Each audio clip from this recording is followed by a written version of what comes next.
Nah saya balik nanya nih ke Harry Pras, antum itu ngirim WA ke siapa tuh, transferan yang berapa juta? Dia jawab 2,5 juta. Oke, kirim ke siapa? Oh itu orangnya Ahmad Ali Sri.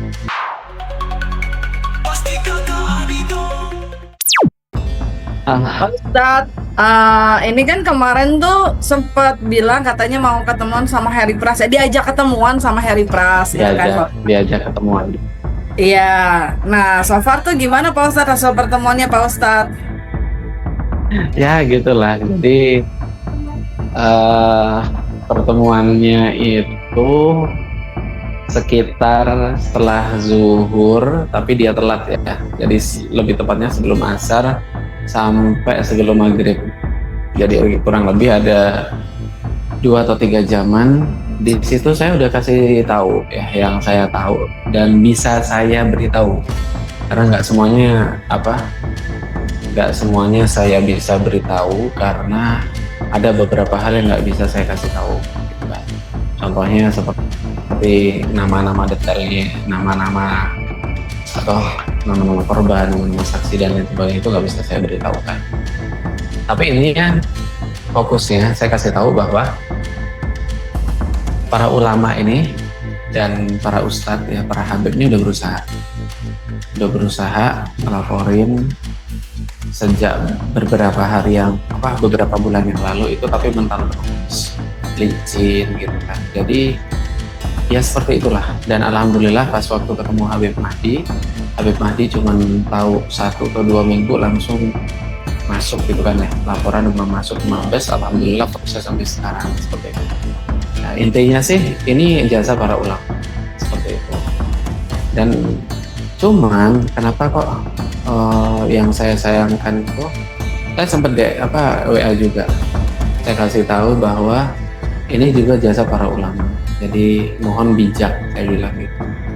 Cuman ya saya sayangkan kenapa kok di video YouTube-nya itu responnya seakan-akan ulama itu mendiamkan gitu, ulama mendiamkan.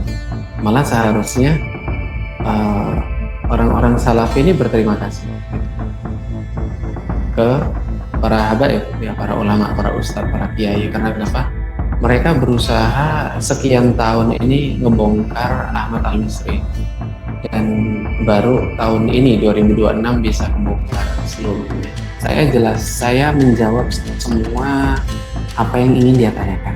Kan saya kan pas waktu saya bikin video ya, saya kan bertanya, saya mau nanya nih, saya nggak nuduh kan seperti itu ya kan, apakah editornya itu yang ngebiayain Ahmad Al-Misri, saya bilang gitu. Nah saya nanya kan gitu, jelas bertanya ya, saya tanya di situ, dia jelaskan oh enggak, editor dia ngedit sendiri, jadi Harry Pras katanya ngedit sendiri full dari dulu sampai sekarang. Nah yang kedua itu pertanyaannya mengarahkan, dia nggak terima, oh enggak, itu saya semua gitu kata dia. Saya balik nanya, apakah Ahmad Al-Misri itu pernah ngasih referensi dalil? Dia jawab iya, bahkan dia request beberapa konten. Tahu nggak request kontennya itu apa? Menyerang sesama salafi seperti Ustadz Abdul Hakim Amdan. Itu cuma masalah furu'iyah aja, nggak masalah perbedaan pendapat, yaitu kalau nggak salah hukum badal umroh dibadalkan oleh keluarga atau ngebayar orang, udah itu doang. Itu kan nggak ada perdebatan seperti itu tuh nggak ada manfaatnya menurut saya. Itu perbedaan pada para ulama ya, seperti itu. Nah, di situ jelas dia menjawab, ada 2 atau 3 konten yang request Ahmad Al-Misri. Ini kan sama aja mengarahkan ya kan. Nah saya balik nanya nih ke Harry Pras, antum itu ngirim WA ke siapa tuh, transferan yang berapa juta? Dia jawab 2,5 juta. Oke, kirim ke siapa? Oh itu orangnya Ahmad Ali Sri, dia sendiri ngomong. Ya sama aja, jadi dia itu minta tolong atau dibantu atau ditolongin orang anak buahnya Ahmad Al-Misri gitu. Habis itu Harry Pras ngomong, iya itu Mas Agil, nyebutin nama Mas Agil. Itu bisa dicatat tuh, Mas Agil itu kata Harry Pras pas waktu teman sama saya. iya itu Mas Agil. Oh, oke. Jadi bawahannya Ahmad Al-Bisri itu namanya Mas Agil. Itu pengakuan Harry Pras juga ya ketika itu. Nah, seperti itu ya, seperti itu. Dan ternyata Ahmad Al-Misri sendiri juga yang komunikasi langsung sama penyedianya, penyedia tempat untuk debatnya. Tuh, Mbak. Ya, tapi Harry Pras tetap nggak mengakui bahwa itu apa tuh fasilitatornya adalah Ahmad Al-Misri atau event organizer-nya adalah Ahmad Al-Misri. Meskipun ditransfer dari rekening Harry Pras sendiri. Oke, ya saya bahasa halus saya itu kita hanya berbeda pendapat definisi, tapi yang jelas memang fasilitas yang jadi fasilitator penengahnya itu otomatis Ahmad Al-Misri dan timnya ngikuti bendera utamanya siapa ya? Ahmad Al-Misri. Saya sih bodo amat ya, dia nantang saya, minta saya ketemu dengan saya oke aja gitu.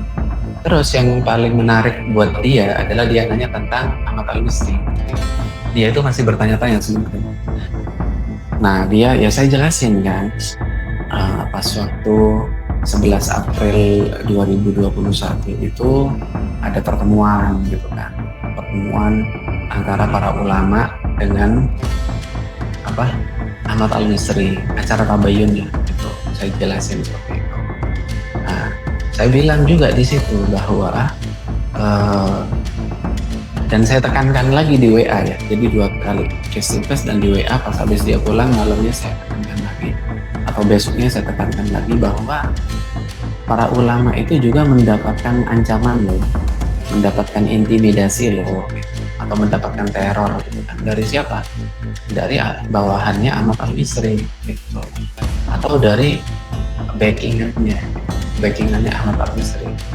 Cuman yang saya pertanyakan, kenapa kok ucapan saya semuanya dikeluarkan di YouTube kecuali ucapan saya bahwa ulama itu, para ustadz, para kiai dan para ulama itu diintimidasi itu nggak disebutin,